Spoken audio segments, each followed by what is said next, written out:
আজ আমাদের ভিডিওর টপিক হচ্ছে half wave rectifier. Half wave rectifier কোথায় ব্যবহার করা হয় এবং কীভাবে ব্যবহার করা হয় সেগুলি নিয়ে আজকে আমরা আলোচনা করব, তাই ভিডিওটি পুরো শেষ অবধি দেখুন। আগের দিন আমি আলোচনা করেছিলাম ডায়োড কীভাবে কাজ করে এবং টোটাল ডিটেলসে পিএন জাংশন ডায়োড নিয়ে আলোচনা করেছে। সেটি ভিডিওর ডেসক্রিপশনে লিঙ্ক দেওয়া আছে, ভিডিওটি একবার চেক করে নিন, তাহলে আপনার বুঝতে সুবিধা হবে। কারণ সেই ভিডিওতে ফরওয়ার্ড বাস এবং রিভার্স বাস নিয়ে আলোচনা করেছিলাম, তাহলে আপনার বুঝতে সুবিধা হবে যে আমাদের হাফ ওয়েভ রেকটিফায়ারটা কীভাবে কাজ করছে। ভিডিওটি একবার পুরো চেক করে নিন। এই যে রেকটিফায়ার লেখা রয়েছে হাফ ওয়েভ রেকটিফায়ার, রেকটিফায়ারটা কী? রেকটিফায়ার হচ্ছে এমন একটা সার্কিট যেটি হচ্ছে এসি থেকে ডিসিতে কনভার্ট করে। আমরা যদি এসি কারেন্ট দিই, এসি থেকে ডিসিতে কনভার্ট করতে হচ্ছে আমাদের রেকটিফায়ার। রেকটিফায়ারের কাজ হচ্ছে এসি থেকে ডিসিতে কনভার্ট করা। তো এই যে এসি থেকে ডিসিতে কনভার্ট করা হচ্ছে রেকটিফায়ার। রেকটিফায়ার অনেক প্রকারের হয়ে থাকে। একটা হচ্ছে আমাদের হাফ ওয়েভ রেকটিফায়ার, আরেকটি হচ্ছে আমাদের ফুল ওয়েভ রেকটিফায়ার। যে হাফ ওয়েভ রেকটিফায়ার এবং ফুল ওয়েভ রেকটিফায়ার দু রকমের রেকটিফায়ার হয়ে থাকে। তো আজকে আমরা আলোচনা করব হাফ ওয়েভ রেকটিফায়ার কী করে কাজ করছে। অনেকের মনে প্রশ্ন আসতে পারে এই এসি আর ডিসিটা কী। তো এসি হচ্ছে অল্টারনেটিং কারেন্ট।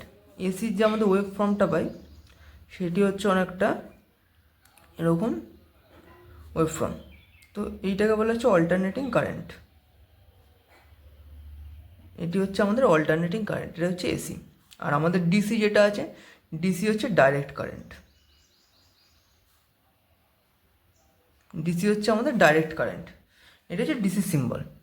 তো ডিসির ক্ষেত্রে এসি আর ডিসি, আমাদের বাড়িতে যে পাওয়ার সাপ্লাইটা আছে সেটা হচ্ছে এসি। আমাদের অল্টারনেটিং কারেন্ট আমাদের 220 ভোল্ট যে সাপ্লাইটা পাই বা 240 ভোল্ট যেটা পাই সেটা হচ্ছে এসি। তো এই এসি অল্টারনেটিং কারেন্ট এটি হচ্ছে আমাদের বাড়ির হোম অ্যাপ্লায়েন্সের ক্ষেত্রে, সেইগুলো কিন্তু এসিতে চলে না। আগেকার দিনে যেমন ফিলামেন্টের বাল্ব, সেটি কিন্তু এসিতে চলতো, ডাইরেক্ট এসি কারেন্ট সাপ্লাইতে চলতো। কিন্তু এখনকার দিনে যে এলইডিকে যদি আপনি ডাইরেক্ট এসি সাপ্লাই দিচ্ছেন তাহলে সে এলইডি কিন্তু নষ্ট হয়ে যাবে। এলইডির মধ্যে কী থাকে, একটা সার্কিট তৈরি করা থাকে, যেমন রেকটিফায়ার। এই রেকটিফায়ার যে সার্কিটটা সেটি হচ্ছে আমাদের এসিটাকে ডিসিতে কনভার্ট করছে। মানে আমাদের বাড়িতে আসছে এরকম সাইন ওয়েভ আসছে, এটা এই যে সাইন ওয়েভটা আসছে এটাকে কনভার্ট করছে এরকম ডাইরেক্ট লাইনে, এরকম একটি লাইনে কনভার্ট করছি। এটির কাজ হচ্ছে, রেকটিফায়ারের কাজ হচ্ছে এসি থেকে ডিসিতে কনভার্ট করে দেওয়া। এইখানে দেখুন আমি সার্কিট ডায়াগ্রামটা এঁকে নিয়েছি, এই উপরে সার্কিট ডায়াগ্রামটা নিচে ছোটো করে এঁকে নিয়েছি যাতে আপনাদেরও বুঝতে সুবিধা হয়। তো এইখানে যখন আমরা এখানে যে ওয়েভ ফর্মটা আছে এটা হচ্ছে আমাদের এসি।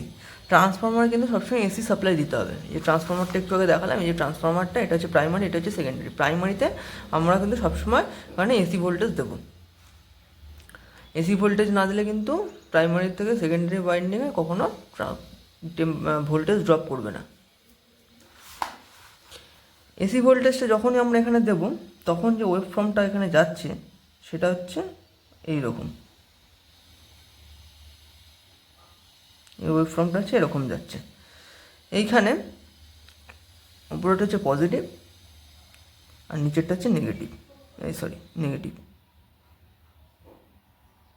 উপরেটা পজিটিভ আর নিচেরটা নেগেটিভ। ওপরে যে এইখানে উপরে সাইকেলটা হচ্ছে, এই যে লাইনটা রয়েছে এই লাইনের ওপরে সাইকেলটা হচ্ছে পজিটিভ হাফ সাইকেল, এগুলো হচ্ছে একটি হাফ সাইকেল।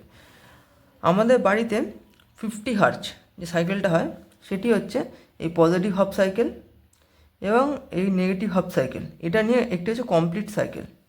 এই দুটোকে নিয়ে হচ্ছে একটা তৈরি হচ্ছে কমপ্লিট সাইকেল। এই কমপ্লিট সাইকেল আমাদের 50 বার, 1 সেকেন্ডে 50 বার এরকম কমপ্লিট সাইকেল হলে তাকে বলে 50 হার্জ। তো এখানে ব্যাপারটা কী আছে, এখানে যদি আমরা 240 ভোল্ট হয় তো এখান থেকে 0 থেকে স্টার্ট হচ্ছে, আর এই যে পিক ভোল্টেজটা আছে এখান থেকে 240 ভোল্টে আসলো, আবার এটা ড্রপ করে এখানে 0তে গেল, এটা হচ্ছে পজিটিভ। নেগেটিভে কী হবে, নেগেটিভের দিকে 0 আসলো, এখানে 0 থেকে আবার এখানে আসলো 240, এইখানে পিক ভোল্টেজ, আবার এখানে ড্রপ করে 0তে গেল। এইটা হচ্ছে এই যে ভোল্টেজে 0 থেকে 240 আবার 240 থেকে 0, এই যে কনভার্টটা হচ্ছে এটা হচ্ছে, এর জন্য এটাকে বলে অল্টারনেটিং কারেন্ট। ভোল্টেজটা আপ ডাউন হচ্ছে, এই যে আপ ডাউনের জন্য এটাকে বলে অল্টারনেটিং কারেন্ট। ডিসির ক্ষেত্রে কী হয়, ডিসির ক্ষেত্রে কিন্তু এরকম অল্টারনেটিং হয় না। ডিসির ক্ষেত্রে একটা আমরা যে ভোল্টেজটা পাই প্রপার ভোল্টেজ পাই। যদি আমরা 5 ভোল্ট পাই তাহলে 5 ভোল্ট প্রপার পাবো, 5 ভোল্ট 12 ভোল্ট 9 ভোল্ট 10 ভোল্ট যেটাই পাবো সেটা হচ্ছে প্রপার ভোল্টেজ। এরকম কিন্তু ভোল্টেজটা চেঞ্জ হবে না। ওয়েভ ফর্ম যেমন চেঞ্জ হচ্ছে, ভোল্টেজটা বাড়ছে কমছে এখানে। তো সেইটার ক্ষেত্রে ট্রান্সফরমার কী করে, ট্রান্সফরমার এখানে যদি 240 ভোল্ট এখানে থাকে আমাদের, 240 ভোল্ট যদি এখানে সাপ্লাই পাই, ট্রান্সফরমার যদি আমরা 5 ভোল্টের ট্রান্সফরমার তাহলে 5 ভোল্ট আউটপুট করবে, 12 ভোল্টের ট্রান্সফরমার নিলে 12 ভোল্ট আউটপুট করবে, যেটা থাকবে সেইটা 5 ভোল্ট 12 ভোল্ট যেটা থাকবে সেটা হচ্ছে এটা আউটপুট করবে। প্রাইমারি ওয়াইন্ডিং আমরা ইনপুট দেবো, সেকেন্ডারি ওয়াইন্ডিং আমরা আউটপুট পাবো। তো এইখান থেকে যে ডায়োডটি রয়েছে, ডায়োডের কাজ হচ্ছে, ডায়োড সবসময় কিন্তু ফরওয়ার্ড বায়াসে কাজ করে। ফরওয়ার্ড বায়াসটা কি সেটা ভিডিওতে আমি আলোচনা করেছিলাম, ভিডিওটি একবার দেখে নিলে আপনাদের বুঝতে সুবিধা হবে। তো ফরওয়ার্ড বায়াসে যখন যাচ্ছে তখন এর যে আউটপুট ওয়েভফর্মটা এরকম হবে, এখানে আসলো, এটা হচ্ছে পজিটিভ হাফ সাইকেল।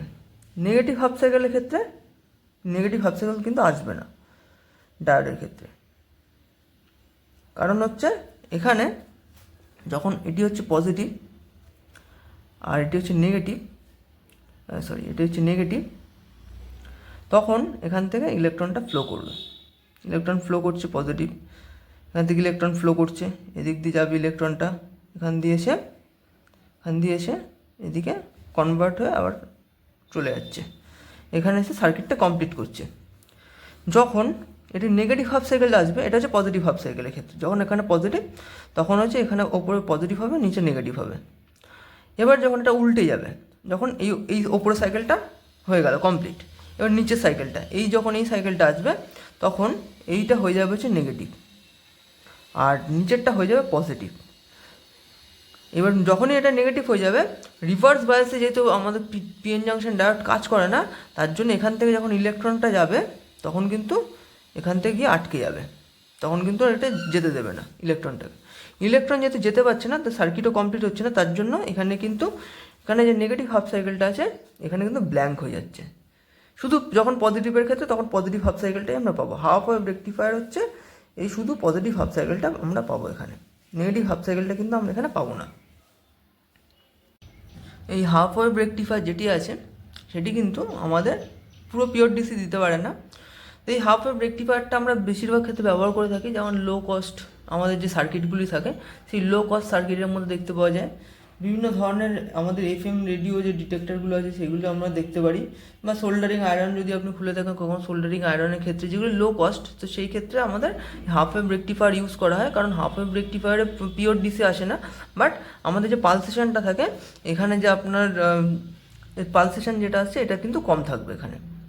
অল্টারনেটার যেটা এখানে অল্টারনেট হচ্ছে, এতটা অল্টারনেটিং থাকে না, আমাদের হচ্ছে কিছুটা আমরা স্মুথ ডিসি দিতে পারি, তো তার জন্য এটা লো কস্টিংয়ের জন্য ব্যবহার করা যায়।